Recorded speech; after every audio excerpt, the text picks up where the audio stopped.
Selamat datang di channel saya. Tahukah Anda bahwa hampir semua ide yang kita anggap sebagai kebenaran saat ini, memiliki akar yang dalam di kebudayaan Yunani kuno?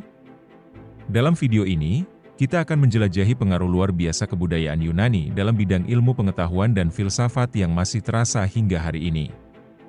Jangan lewatkan detail menarik di setiap segmen. 1. Pengenalan kebudayaan Yunani. Yunani kuno adalah pusat inovasi dan pemikiran. Tapi apa yang membuat kebudayaan ini begitu berpengaruh? Mari kita cari tahu. Kebudayaan Yunani, yang berkembang dari abad ke-8 SM hingga 300 SM, dianggap sebagai salah satu tonggak sejarah paling penting dalam peradaban manusia. Di masa ini, banyak pemikiran baru muncul, mengubah cara orang memahami dunia dan posisi mereka di dalamnya. Dengan kombinasi seni, politik, dan ilmu pengetahuan, Yunani menghasilkan banyak ide yang menjadi fondasi bagi masyarakat modern. Yunani kuno memiliki sistem demokrasi yang unik, yang memberi suara kepada rakyat, sebuah konsep yang masih kita terapkan hingga saat ini. Selain itu, seni dan arsitektur Yunani, seperti kuil Parthenon, menunjukkan estetika dan teknologi yang maju. 2. Filsafat sebagai fondasi pemikiran. Bagaimana jika Anda dapat berbicara dengan Socrates? Apa yang akan Anda tanyakan? Mari kita pelajari bagaimana filsafat Yunani membentuk cara kita berpikir hari ini. Filsafat adalah jantung dari kebudayaan Yunani.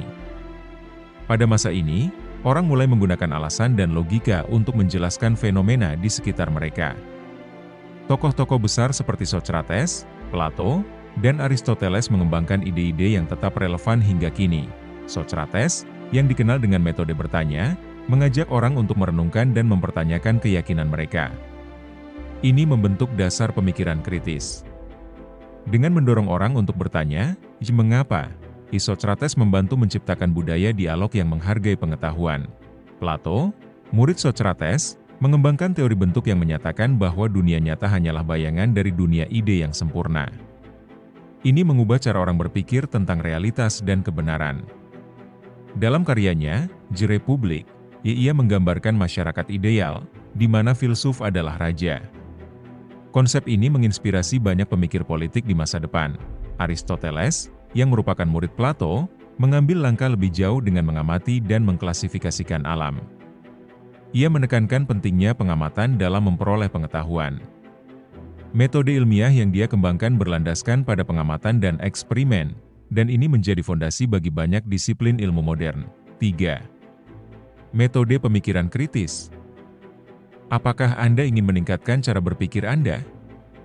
Metode Socrates bisa menjadi kuncinya. Mari kita gali lebih dalam. Metode pemikiran kritis yang diajarkan oleh Socrates menciptakan dasar bagi pendidikan modern.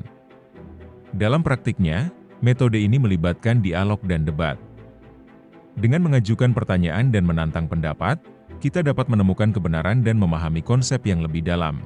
Socrates percaya bahwa pengetahuan sejati berasal dari kesadaran akan ketidaktahuan. Dengan cara ini, ia mendorong orang untuk terus belajar dan menggali lebih dalam. Ini adalah pendekatan yang sangat relevan di zaman informasi saat ini, di mana kita dihadapkan pada begitu banyak data dan opini. Menggunakan metode ini dalam kehidupan sehari-hari dapat membantu kita menjadi pemikir yang lebih kritis. Bayangkan jika kita semua bisa bertanya lebih dalam dan menantang asumsi yang ada, bagaimana dunia akan berubah? 4. Kontribusi dalam matematika dan sains. Siapa yang tidak mengenal teorema Pythagoras? Tapi, tahukah Anda bahwa kontribusi matematika Yunani jauh lebih luas? Ayo kita telusuri. Beralih ke bidang matematika, kita menemukan Pythagoras, yang terkenal dengan teorema Pythagoras. Namun, dia lebih dari sekadar nama. Dia adalah pelopor pemikiran matematis yang memperkenalkan ide bahwa angka memiliki makna mendalam. Pythagoras mengembangkan paham bahwa angka dapat menjelaskan pola dalam alam semesta. Selanjutnya, kita punya Euclid, yang dikenal sebagai Bapak Geometri. Dalam karyanya, The Element, dia merangkum pengetahuan geometri yang ada pada zamannya.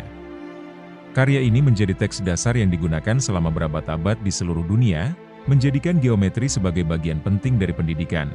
Matematika Yunani tidak hanya berkaitan dengan angka, tetapi juga dengan filosofi. Mereka percaya bahwa dunia dapat dijelaskan melalui hubungan matematis, dan ini menjadi dasar bagi banyak penemuan ilmiah di kemudian hari. 5. Astronomi dan kosmologi. Bagaimana jika Anda hidup di dunia di mana bumi dianggap pusat alam semesta? Itulah yang dipikirkan banyak orang sebelum pemikiran revolusioner muncul. Ketika kita beralih ke astronomi, kita menemukan pemikiran yang sangat berbeda.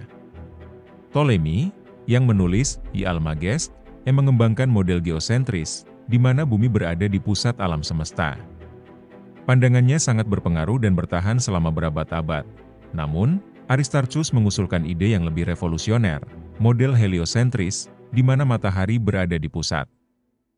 Meskipun ide ini tidak diterima luas pada masanya, pemikiran Aristarchus membuka jalan bagi penemuan besar di kemudian hari, seperti yang dilakukan Copernicus. Perdebatan antara model geosentris dan heliosentris menunjukkan pentingnya pemikiran kritis dan observasi dalam pengembangan ilmu pengetahuan.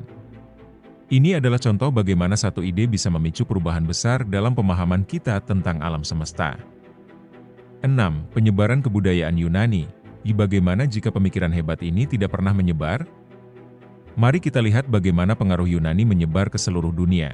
Pengaruh kebudayaan Yunani tidak hanya terbatas pada wilayah geografisnya. Dengan penaklukan Alexander Agung, ide-ide ini menyebar ke wilayah yang luas, termasuk Mesir dan Persia. Kebudayaan Yunani bertemu dan berbaur dengan tradisi lokal, menciptakan sinergi yang menghasilkan pemikiran baru. Di era ini, banyak pemikir dari budaya lain mulai mengadopsi dan mengadaptasi ide-ide Yunani. Misalnya, banyak pemikir Muslim pada abad pertengahan menerjemahkan karya-karya Yunani dan mengembangkannya lebih lanjut. Ini menjadi jembatan antara kebudayaan Yunani dan Eropa. Dengan kembali ditemukannya pemikiran Yunani di Eropa pada masa Renaissance, banyak ide yang diadopsi kembali dan memicu inovasi dalam berbagai bidang, termasuk seni, sains, dan politik. 7. Kebangkitan di abad pertengahan dan Renaissance. Siapa sangka pemikiran kuno bisa membangkitkan seni dan ilmu di masa depan? Mari kita lihat bagaimana kebangkitan ini terjadi. Pada abad pertengahan, pemikiran Yunani terpelihara dan diterjemahkan oleh para ilmuwan Muslim. Karya-karya seperti Almagest, Ptolemy, dan tulisan Aristoteles menjadi referensi utama. Ini membentuk dasar bagi ilmu pengetahuan yang berkembang di dunia Islam dan kemudian menyebar kembali ke Eropa, ketika Eropa memasuki Renaissance. Banyak pemikir kembali merujuk pada ajaran Yunani. Pemikiran ini menginspirasi seniman dan ilmuwan untuk mengeksplorasi ide-ide baru. Misalnya, Leonardo da Vinci dan Michelangelo dipengaruhi oleh pemikiran klasik dalam karya seni mereka. Revolusi ini membawa perubahan besar dalam cara orang berpikir tentang ilmu pengetahuan dan seni. Pengaruh Yunani tidak hanya membangkitkan kreativitas, tetapi juga mengubah paradigma pemikiran yang ada. 8. Relevansi pemikiran Yunani di zaman modern. Apakah pemikiran Yunani masih relevan di zaman kita? Mari kita jelajahi bagaimana ide-ide ini tetap mempengaruhi hidup kita sehari-hari. Saat ini, banyak prinsip yang diajarkan oleh pemikir Yunani masih sangat relevan. Metode berpikir kritis Socrates, misalnya, dapat diterapkan dalam diskusi sehari-hari, membantu kita membuat keputusan yang lebih baik. Di bidang ilmu pengetahuan, metode ilmiah yang dikembangkan Aristoteles menjadi landasan bagi penelitian modern. Setiap kali kita melakukan eksperimen atau pengamatan, kita mengikutinya dengan cara yang sama yang diajarkan ribuan tahun yang lalu. Bahkan dalam seni dan politik, pemikiran Yunani terus mempengaruhi. Konsep keadilan dari Plato dan ide demokrasi dari Yunani kuno membentuk dasar bagi banyak sistem pemerintahan di seluruh dunia. Kita masih mengandalkan pemikiran ini untuk mengevaluasi keadilan dan etika dalam masyarakat. Kesimpulannya, jadi, mengapa kita perlu memahami pengaruh kebudayaan Yunani? Mari kita rangkum semua yang telah kita pelajari hari ini. Secara keseluruhan, pengaruh kebudayaan Yunani terhadap ilmu pengetahuan dan filsafat sangatlah besar. Dari metode berpikir kritis hingga perkembangan matematika dan astronomi, warisan Yunani tetap hidup dalam banyak aspek kehidupan kita. Dengan memahami pengaruh ini, kita dapat menghargai perjalanan panjang pemikiran manusia dan bagaimana ide-ide ini membentuk dunia yang kita kenal sekarang. Mari kita terus menggali dan menerapkan prinsip-prinsip ini dalam kehidupan kita sehari-hari, agar dapat menciptakan masa depan yang lebih baik. Apakah Anda siap untuk menerapkan pemikiran Yunani dalam hidup Anda? Bagikan pemikiran Anda di kolom komentar, dan jangan lupa untuk subscribe untuk eksplorasi menarik lainnya. Terima kasih telah menonton. Sampai jumpa di video berikutnya, di mana kita akan menjelajahi lebih banyak aspek menarik dari sejarah yang membentuk dunia kita.